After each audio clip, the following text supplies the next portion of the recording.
The energy in the arena crackled like a live wire, each cheer and chant weaving into a symphony of raw anticipation. The air buzzed with the kind of excitement only found when two titans of the ring are set to collide. It was the fight nobody expected, but everybody craved. Mike Tyson, the legend whose fists once tore through the heavyweight division like a storm, stepping into the ring against Daniel Dubois, a young powerhouse known for his ferocious knockout power and relentless drive. It was experience clashing against youth, a test of endurance versus explosive force. And as the lights dimmed to a shadowed glow, every eye remained locked on the center of the ring where history was about to be made.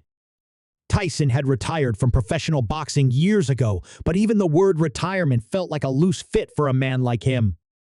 The hunger never truly faded, only simmered beneath the surface, waiting for a reason to ignite. And now, at an age where most fighters were content to sit back and reminisce, Tyson was lacing up his gloves again, his eyes sharp with a hunger that hadn't dulled a bit. There were those who doubted him, who said he was chasing a dream long past its expiration date. But then Tyson had always thrived on proving people wrong. Dubois, on the other hand, was a man chasing glory rather than preserving it.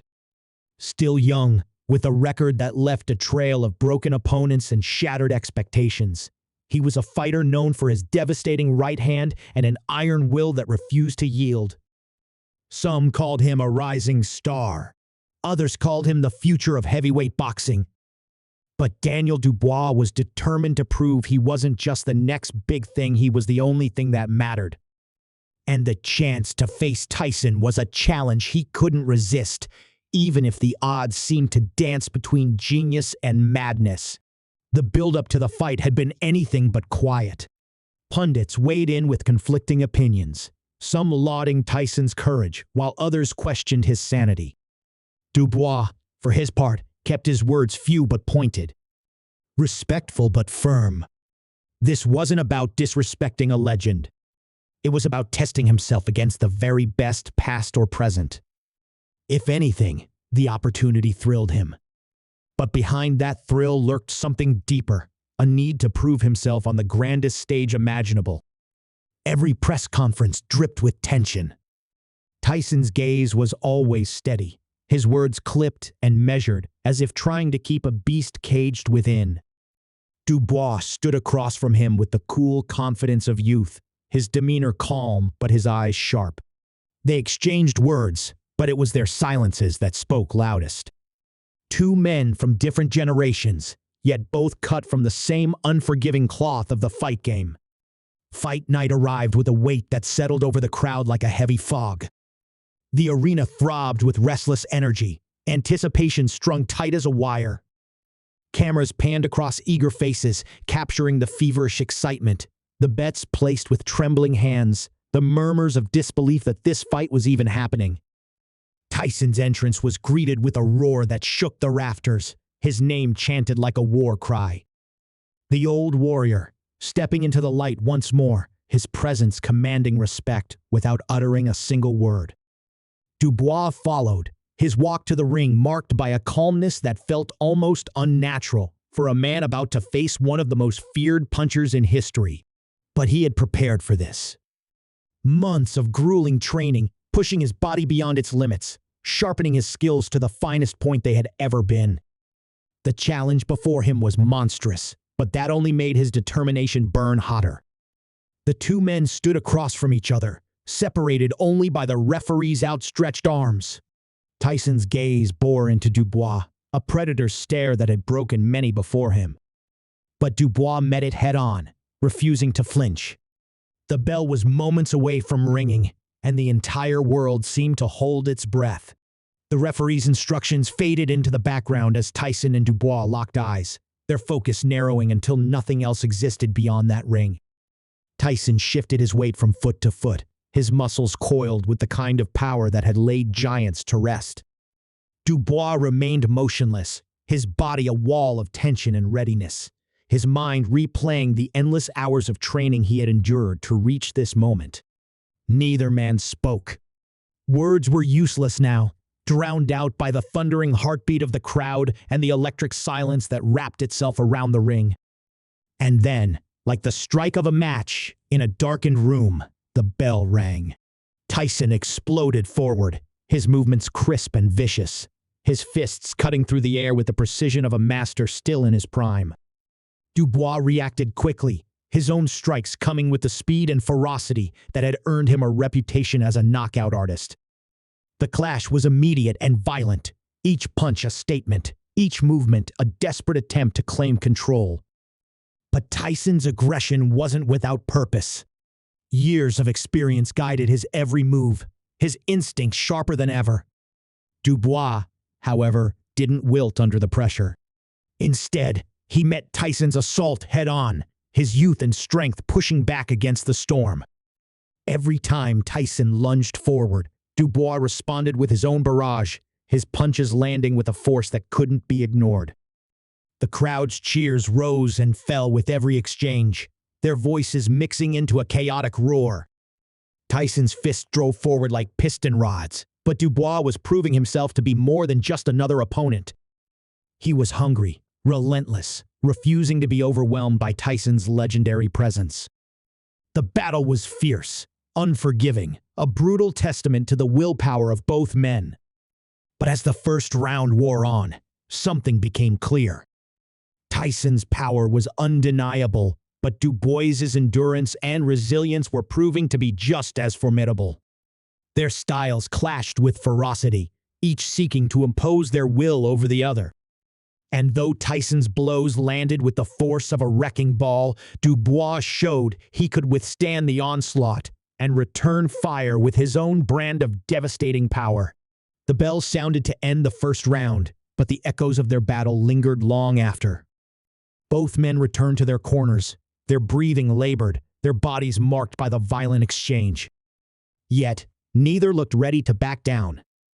If anything, the intensity in their eyes had only grown sharper.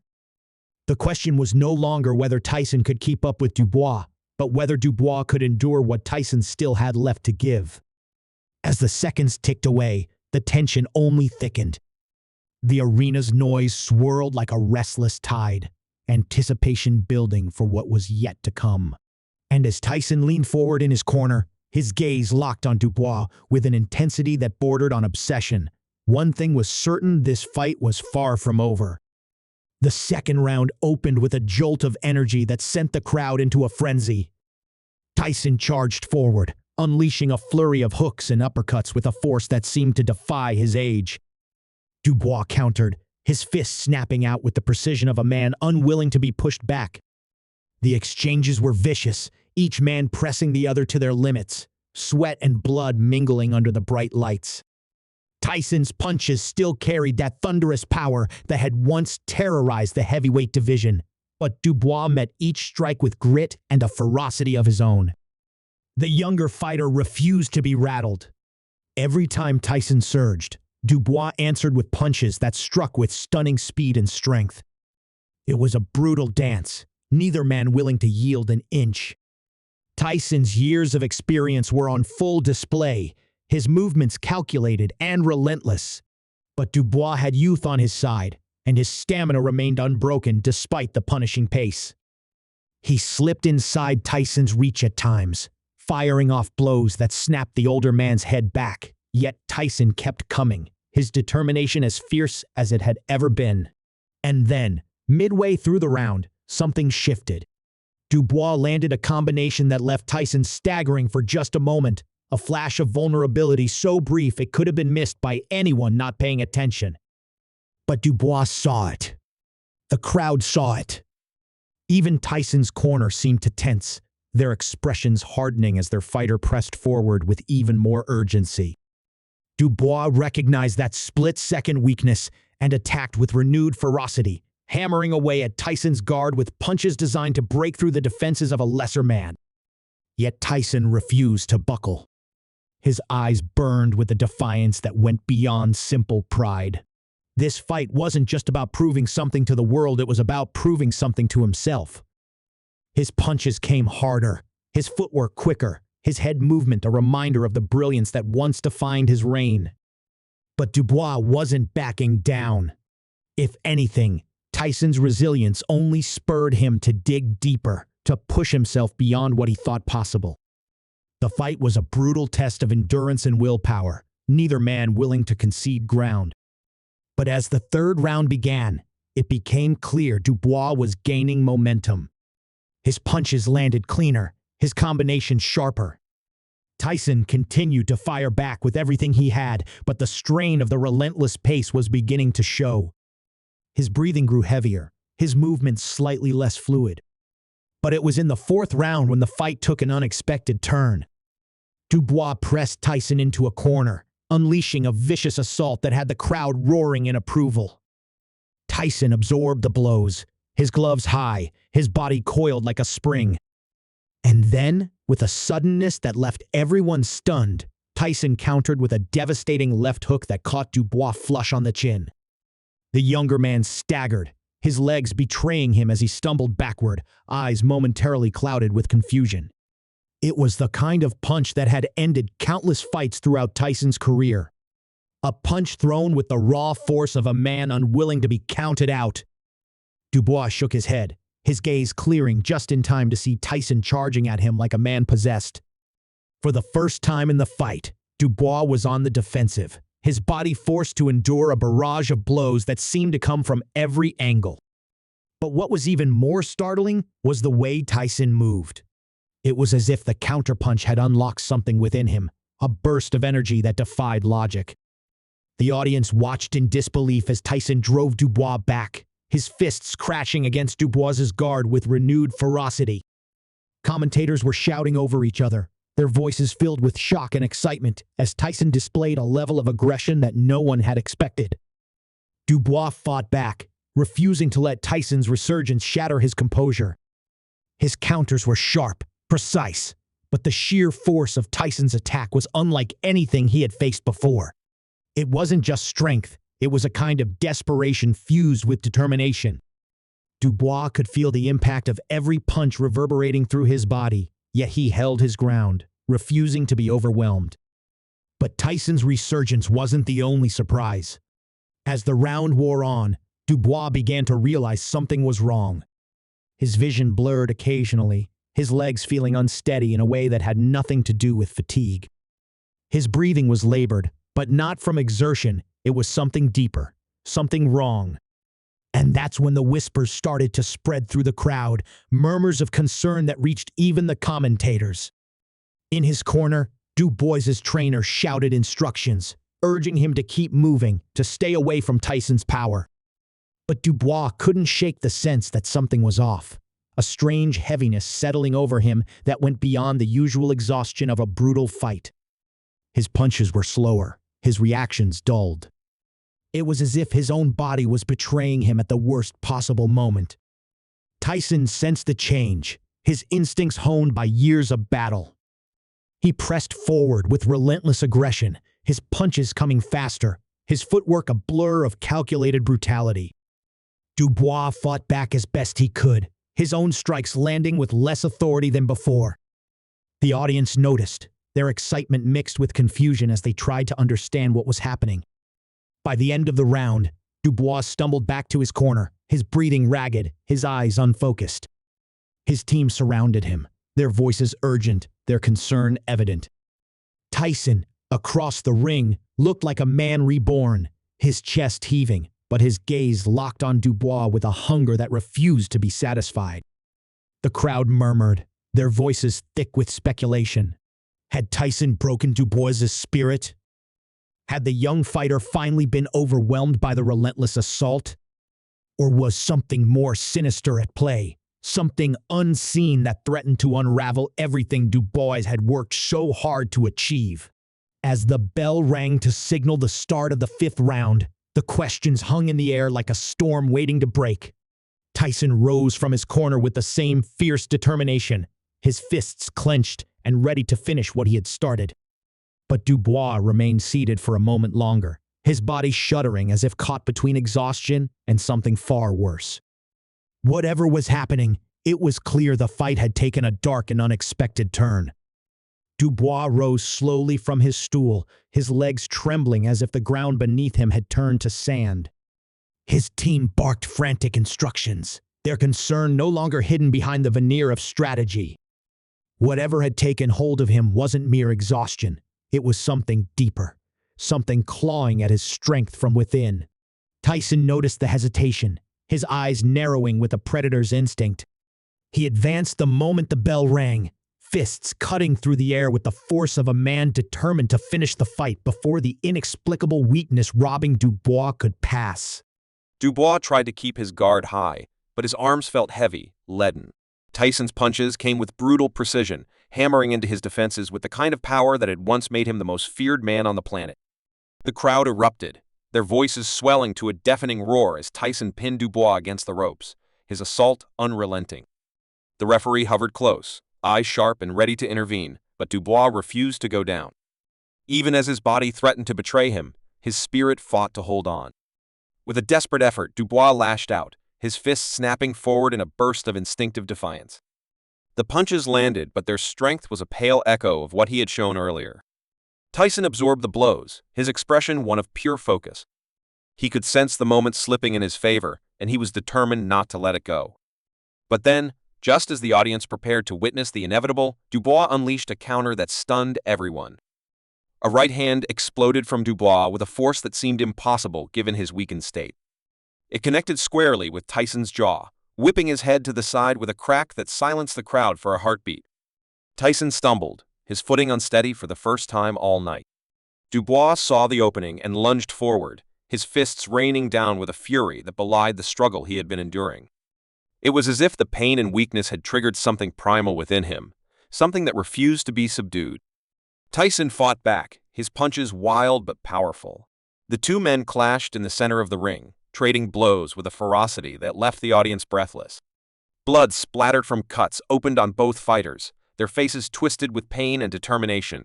Dubois's body screamed at him to stop, his lungs burning, his muscles screaming under the strain.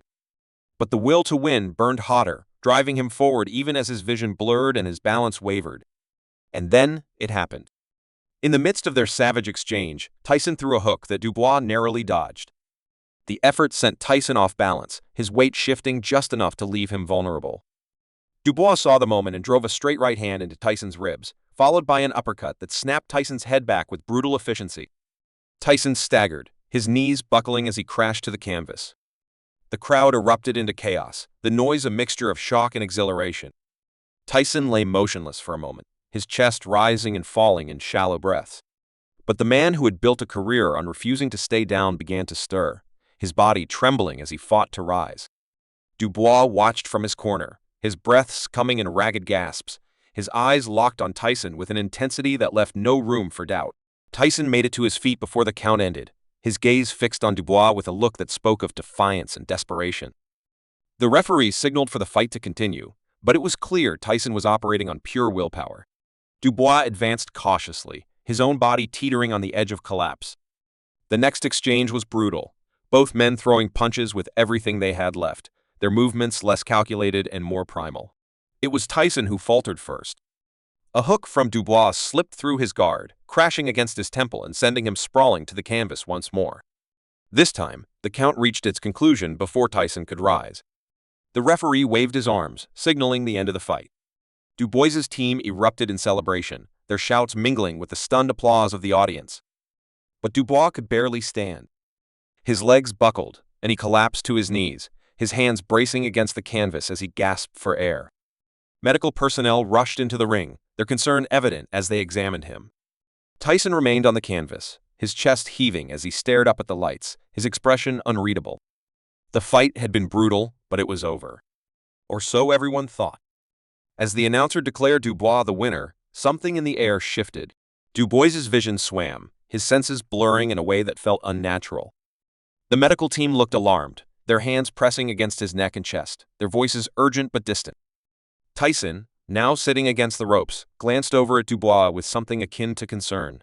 This wasn't just the aftermath of a hard-fought match. It was something worse. In the days that followed, the truth emerged like a dark shadow creeping over the triumph. An investigation revealed that Dubois had been poisoned traces of a rare toxin found in his bloodstream.